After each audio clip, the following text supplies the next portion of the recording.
നമസ്കാരം. കഴിഞ്ഞ ദിവസങ്ങളിൽ നമ്മൾ എങ്ങനെയാണ് നമുക്ക് അറിവ് ലഭിക്കുന്നത് എന്നും അത് എപ്രകാരമാണ് മഹർഷിമാർ വ്യാഖ്യാനിച്ചിരിക്കുന്നത് എന്നും അതുപോലെ തന്നെ ദക്ഷിണാമൂർത്തി സങ്കല്പത്തിലെ ശിവൻ കൂടത്തിൽ ശിഷ്യന്മാർ എങ്ങനെയാണ് പ്രവർത്തിക്കുന്നത് ഇരിക്കുന്നതെന്ന് അതിൻ്റെ ശാസ്ത്രീയതയും നമ്മൾ ഏറെക്കുറെ മനസ്സിലാക്കി. കൂടാതെ വിഷ്ണുവിൻ്റെ കയ്യിലിരിക്കുന്ന ആയുധങ്ങളെപ്പറ്റിയും നമ്മൾ വിവരിച്ചു. ഇനി നമുക്ക് മഹാവിഷ്ണു സങ്കല്പം എന്താണെന്ന് നോക്കാം.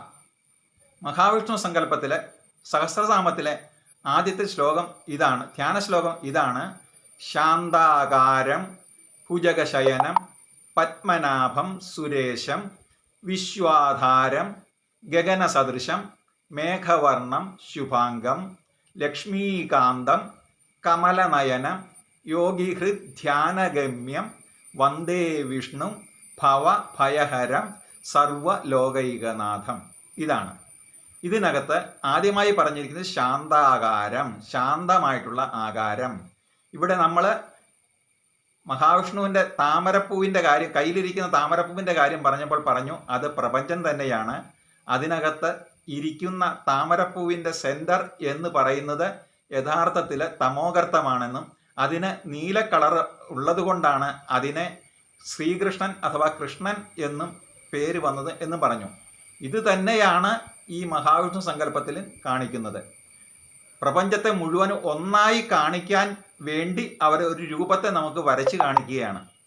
ഇതിൽ ശാന്തമായ ആകാരം എന്ന് പറയുമ്പോൾ അനന്തമായ ആകാശത്തെയാണ് കാണിക്കുന്നത്. അനന്തൻ്റെ പുറത്താണ് കിടക്കുന്നത്. അനന്തൻ എന്ന് പറഞ്ഞാൽ അനന്തം എന്ന ഇൻഫിനിറ്റീസ് ആണ്. അപ്പോൾ ഇത് രണ്ടും ആയല്ലോ. ശാന്തമായ ആകാരം. ഭുജഗശയനം, ഭുജഗശയനം എന്ന് പറയുമ്പോൾ സാധാരണക്കാർ വിചാരിക്കുന്നത് പാമ്പിൻ്റെ പുറത്ത് കിടക്കുക എന്നാണ്. അങ്ങനെയല്ല അതിൻ്റെ അർത്ഥം. യഥാർത്ഥത്തിൽ ഭുജംഗത്തെ പോലെ ശയിക്കുക. എങ്ങനെയാണ് ഭുജംഗം ശയിക്കുന്നത്? ചുരുണ്ടുകൂടി, അതായത് സർക്കിളായിട്ട്.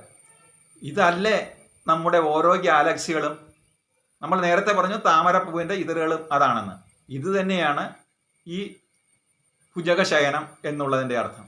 ഇനി പത്മനാഭം, നാഭിയിൽ പത്മമുള്ളവൻ. അത് നമ്മൾ നേരത്തെ പറഞ്ഞു. പത്മത്തിൻ്റെ നാഭി എവിടെയാണ്? സെൻട്രലാണ്. ആ സെൻട്രലിൽ പത്മത്തിനെ പോലെ ഉള്ള നാഭിയുള്ളവൻ, അതായത് പത്മത്തിൻ്റെ നാഭി പോലെ തന്നെയാണ് ഇരിക്കുന്നത്. കാരണം ഈ തമോഗർത്തത്തിൻ്റെ ചുറ്റുമാണ് ഈ ദളങ്ങളായ ഗാലക്സികളുള്ളത്. അപ്പോൾ അതും ഒരു പൂവിൻ്റെ ആകൃതിയിൽ വന്നു, സെൻറ്ററിൽ ഈ തമോഗർത്തം ഇരിക്കുന്നു.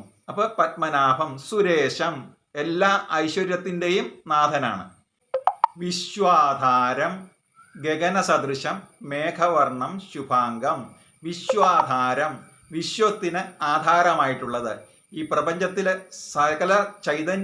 സകല ചരാചരങ്ങളിൽ നിറഞ്ഞിരിക്കുന്ന ആ ശക്തിയാണ് ഈ വിഷ്ണു എന്ന് പറയുന്നത്. അതായത് ആ ചൈതന്യമാണ് വിശ്വത്തിന് ആധാരം.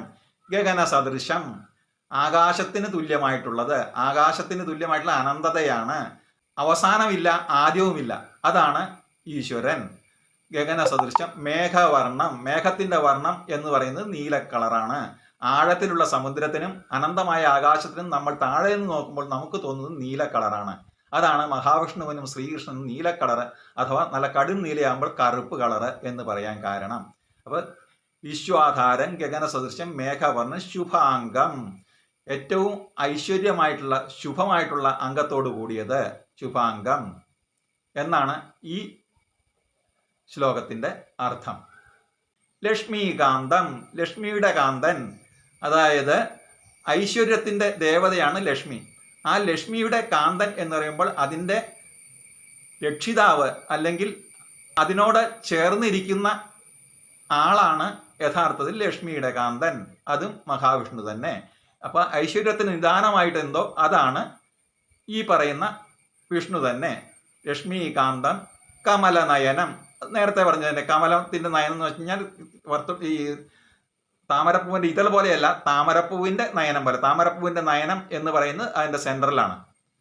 അതാണ് കമലനയനം. യോഗിഹൃദ്ധ്യാനഗമ്യം, ഇത് സാധാരണക്കാരായിട്ട് മനുഷ്യർക്ക് പെട്ടെന്ന് പിടികിട്ടില്ല. അത് യോഗികളായിട്ടുള്ള മഹർഷിമാർക്കാണ് ഇത് ഗ്രഹിക്കാൻ പറ്റുന്നത്. അതാണ് യോഗിഹൃത് ധ്യാനഗമ്യം. യോഗികൾക്ക് മാത്രം ധ്യാനിക്കാൻ പറ്റുന്ന ഒരു രൂപമാണത്.